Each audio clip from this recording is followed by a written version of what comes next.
With 4 million sounds, what will you create? Take the free trial today.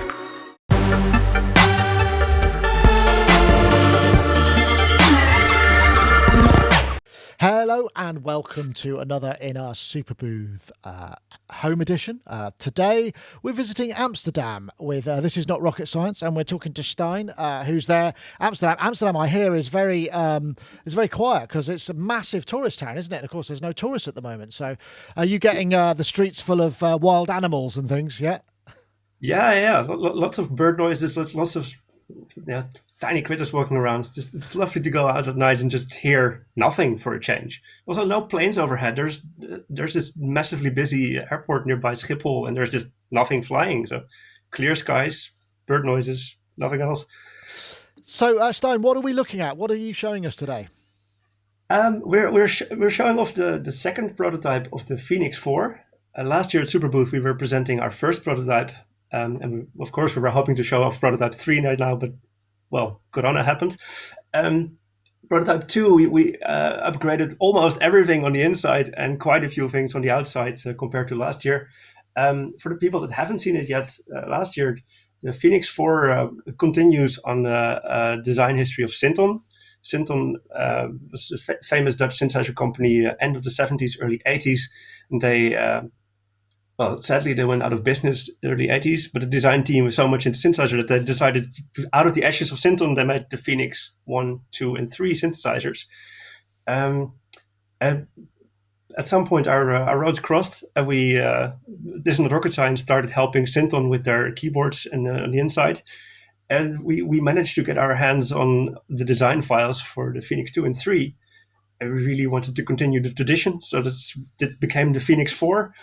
A lot of it is based on the analog circuitry of the Fenix 2, and a whole lot of it is based on our weird, how do you call it, mind spans, brain waves, brain farts. Yeah. So last year we had the most. Is the architecture kind of standard? I mean, because the Syrinx has very, the original Fenixes had very unusual filter architecture, I seem to remember. The Syrinx is their standalone keyboard. Yes, that's the Fenix, right. The Fenix is the modular. It is sort of a weird Swiss Army knife of synthesis techniques. So you have very classic filters, like classic low-pass ladder filters, and you have state variable filters.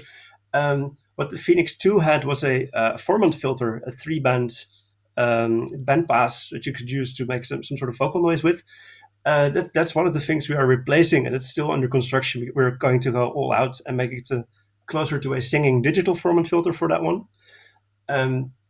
Because the original Fenix, while it sounds lovely, it wasn't really living up to it to the promise of being able to do real vowel sounds, because the bandpasses were not deep enough and easy enough to control sing.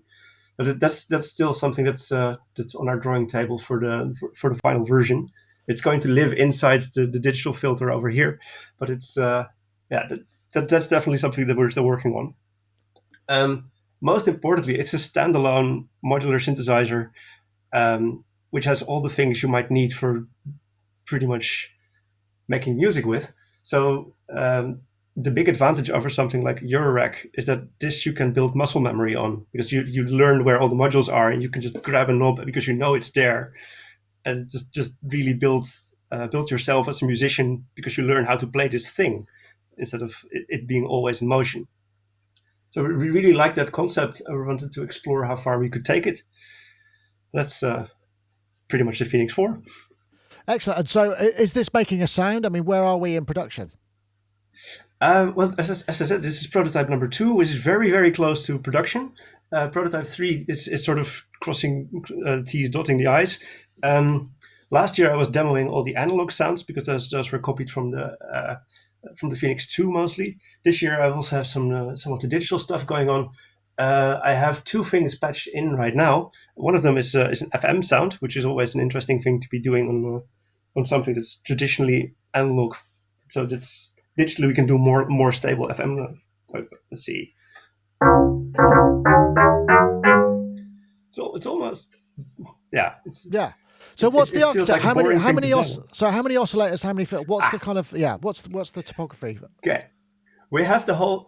We have here color coded. All the yellow ones are things that make sound. So there's an external input which technically counts a bit as an oscillator. And there's the Fenix oscillator, which is a single analog oscillator, but it has sort of 3 running in parallel behind the scenes, so you get extra fat sounds out of it if you want. Then there's the digital oscillator, which has 2 outputs, so technically 2 oscillators, which has a whole bunch of weird modes that are not traditional Bluetooth and pulse, but like FOSIM type pulse trains and phase shifting and wavetable. Then there's the chord oscillator, which is 3 more analog oscillators that are running with, they're completely analog, but they have digital pitch control to play chords with. So you can make fat saw stacks or just play a major chord or everything in between. Also some maybe organ sounding and chiptune sounding modes with really fast LFOs going on in there. Stuff you wouldn't really easily set up on a traditional modular because it would just eat all your rack space. So we put it into one module. Then on the edge of oscillation, there's also the new noise box, which has it's a noise generator, but it's more in the mathematical, statistical realm of things, where you can say, well, I want to have a dice roll every 400 hertz, maybe. And then you can change the distribution of what the dice roll is going to be in time and in space. So you can use it as a weird oscillator. So 5 oscillators, then a whole bank of filters. There's a digital filter and 3 analog ones, state variable filter, ladder filter, and low pass gate, which is not entirely low pass gate, but it's a sort of low pass gate enabled state variable filter to make it sound slightly nicer. The digital filter, we are working on the Foreman filter, as just said. It also has a very advanced standard low pass high pass combination, but it has individual peak control, so it can do more sparkly sounds like you'd expect from a Jupiter 8 filter or something. It's really interesting. Tuned to play with the resonant peaks in a sort of non-static way. It's I would need a whiteboard actually. Do we have a whiteboard plugin for this system? Like just Unfortunately not. Excuse me. So I noticed that you've gone for the patching underneath, rather than individual. Yes. So are those kind of patch points replications of the modules above in a sort of laid out in a slightly different format? And is that a sequencer to the left of it? This is indeed a sequencer. It's 8-step sequencer with some extras built in. You get individual step outputs, but you can also cross patch. So you can say something that has to happen on step 1, 4, and 8. You can just patch, continue patch them, and then take one output to whatever you want to happen. So instead of one gate output for the whole thing, you get a whole bunch of separate outputs that you can choose to trigger various things inside. And actually, the layout of the whole thing, I mentioned before the color coding. So the oscillator block up here has a matching block down here, and they have the borders around it are all matching and the labeling is all matching. So but the whole layout is pretty much the whole synthesizer here scales down into a smaller version here to have the same setup going on. We also went all out in keeping the color coding for the signals consistent everywhere. Not sure if it's very visible on the image, but I have a smaller box here. All the rings are now properly color coded in type of signal. So we have, audio signals are yellow in this case, CV signals are all gray, and all the gates are blue. Again, this is a detail you can barely see on the camera, but all the inputs and outputs are also consistently labeled in shapes of icons and things. I noticed that there's also a little LCD, is there not, or a display there? What's tiny OLED. Yeah. This is let's see, put it on the Fenix logo. Yeah, this again too small to show. It has a built-in oscilloscope, so you can visualize the signals that you're working on.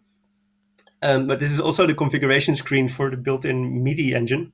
Okay. There's 4 CV gates over here that connect to USB and the classic fat MIDI plug on the back.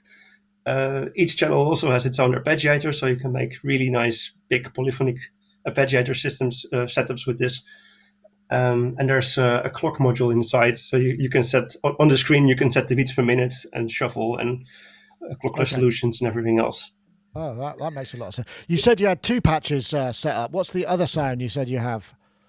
Yeah, the first one was the family. The other one that I have here is it's showcasing the stability of our new delay unit.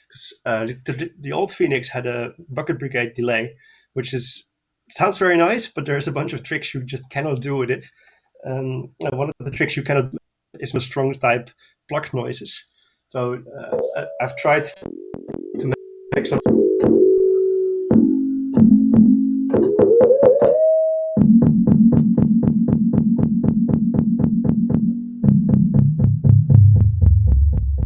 So you can actually do proper CV volt per octave on the Car Plus strong delay input, right? Yeah. Oh, nice. It's a double delay, so you get 2 of those for each patch that you make. 2 inputs, 2 outputs, and there's also a gate delay in there now, so you can if you play a note, you get the note played back at you a minute later. So that's some things that we've been having a lot of fun with. Besides, of course, is just getting this thing manufacturable, because it's a massive project. So all the bits that we had last year when we thought we were ready, oh boy, were we wrong.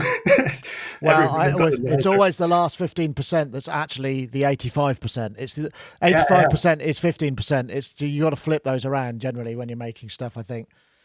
Exactly, but what did happen after Superbooth is that, we showed this to the world, and people literally just came up to us, just tap on our back, I think I can do better than this for you. So we had a guy, Rob Gold, is from Gold Caseworks. He's now producing the nice bamboo side panels for us, and he's, because he's also involved with just making synthesizer stuff, he's so much more enthusiastic about giving us something really awesome for this instead of what we had before. Right. So he's now also working on. You see that it's mounted upright. Yeah. It's actually a desktop module, so you can lay it flat on the table, and there's a bamboo stand to keep it up straight that we make available soon.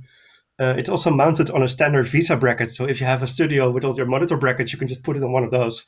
That's a good idea. Good plan.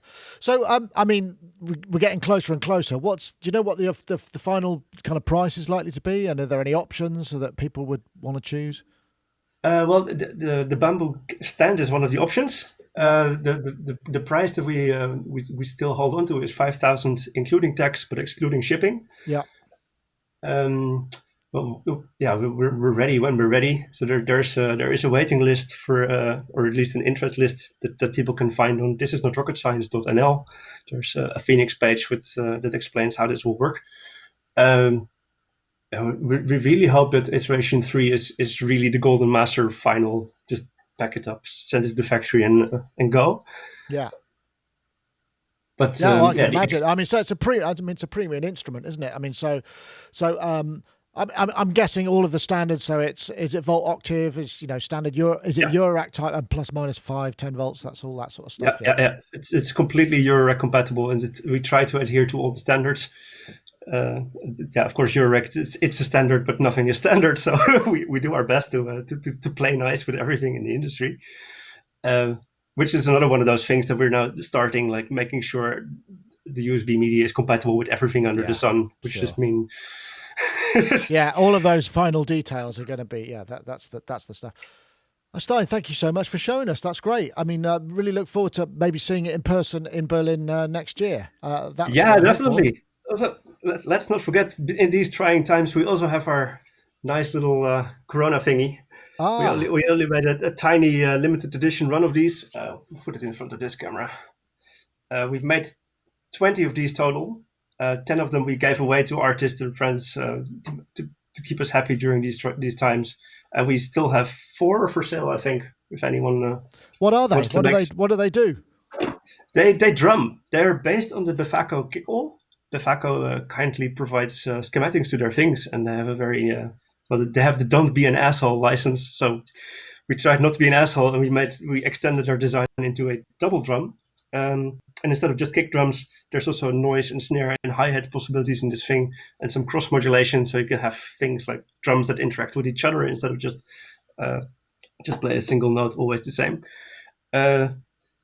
So yeah, we've been having a lot of fun with the Befaco guys to see if we could take this all the way into production. And we are not going to make more than the 10, but they are now considering making kits and maybe releasing it on their platform. Excellent. Oh, well, that's good to hear. Thank you very much.